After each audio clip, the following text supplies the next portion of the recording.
Hello and welcome to Big Bang Radio Spotlights. This is a show where we talk to independent artists from all around the world about their music and process for making it. I'm your host Brooke, and today I spoke with Toronto-based musician Chloë Doucet. Without any further ado, here's the interview. So Chloë, I'd like to thank you for joining me today. I would like to start at the beginning of your music journey with a question that we do with all of our music artists, that we talk to on this show. What is your earliest musical memory? Yeah, it's kind of a fun question because I don't think about it too often. But going back, I think the earliest music that I remember just being like really struck by was the Beatles. And I also remember like being super in love with The Wizard of Oz and singing Somewhere Over the Rainbow. I just like loved Judy Garland's performance of that as like a 3-year-old. And I learned that song and I would sing it for like everyone in the family. Oh, yes. And do you remember the first time you got in front of a group of people and played music?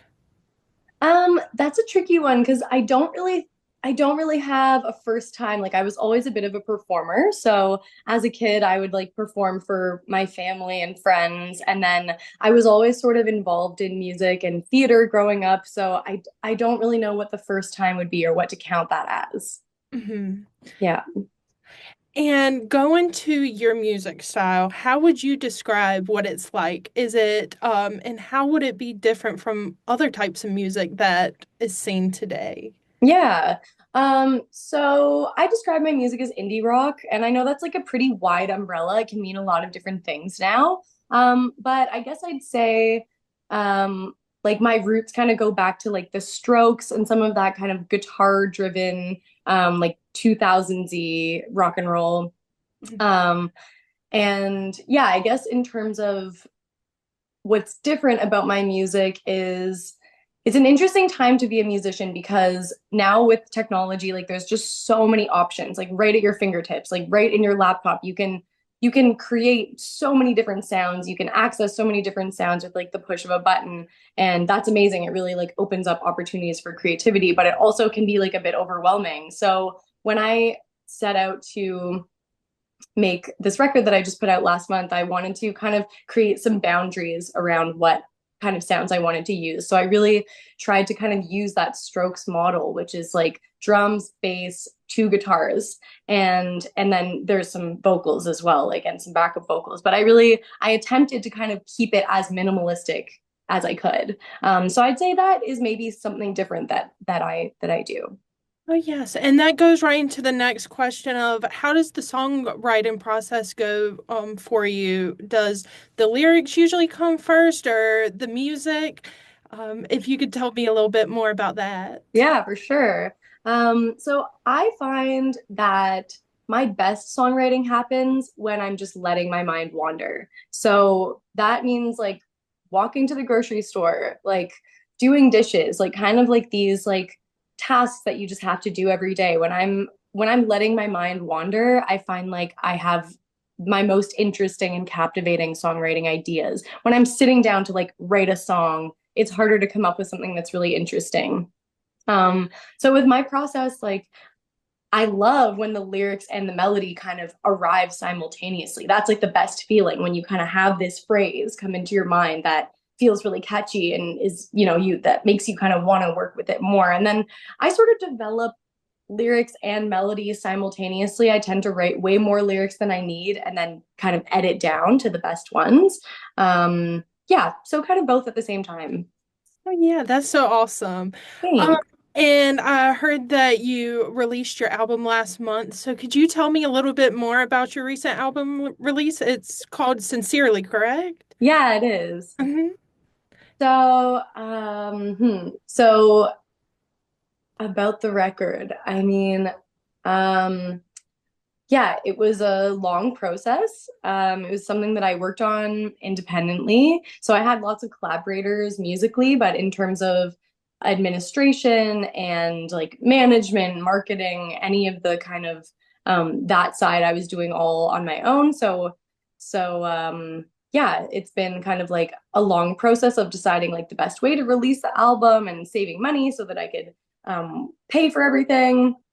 And yeah, the process was really exciting. Like I loved the recording process. I worked with some of my favorite musicians and songwriters like here in Toronto, a band called Zeus, who I really look up to and I like love their music. They were the backing band. And then I worked with a producer named Gus Van Gogh, who was excellent and so creative and was really generous with his time.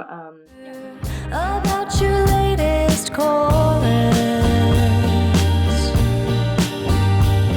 We both take comfort in this concrete forest. I recognized you before you recognized me. I know that silhouette. I'm not free. I'm not out of the woods yet.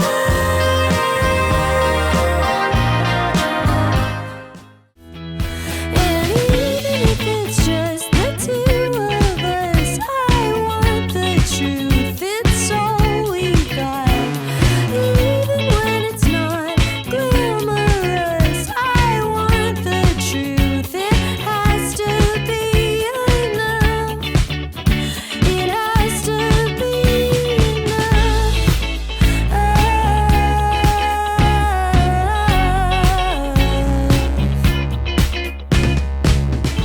And was this album, was it based on more of life experiences or did it have a special meaning or maybe something else? Yeah, definitely life experiences. The predominant theme of the album is a breakup.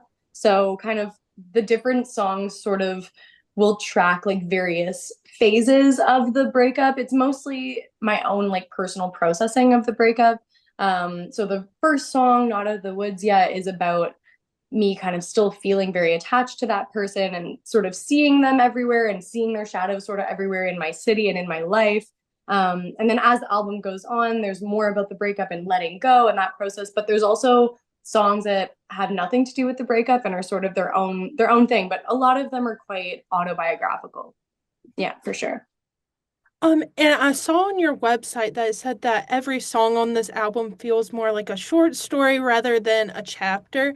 Could you explain to me about how these songs are more of a separate story rather than just one chapter out of a whole book? Yeah, so the bio that you're referring to was written by a friend of mine named Laura, who that was sort of her interpretation. Like when she listened to the album, that's how it made her feel.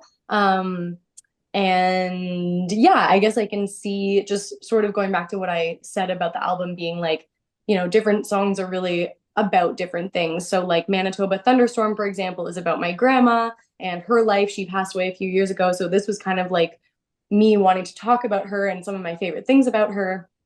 And then, 5,000 Suns is like about something completely different. Like it's about growing up in Vancouver. And then there's like the breakup song. So they're all kind of like, it's a patchwork sort of mosaic of different stories. Yeah, that's so awesome. And going on to one of your songs, Driving, it's actually played on our radio Oh, station. you're gonna be driving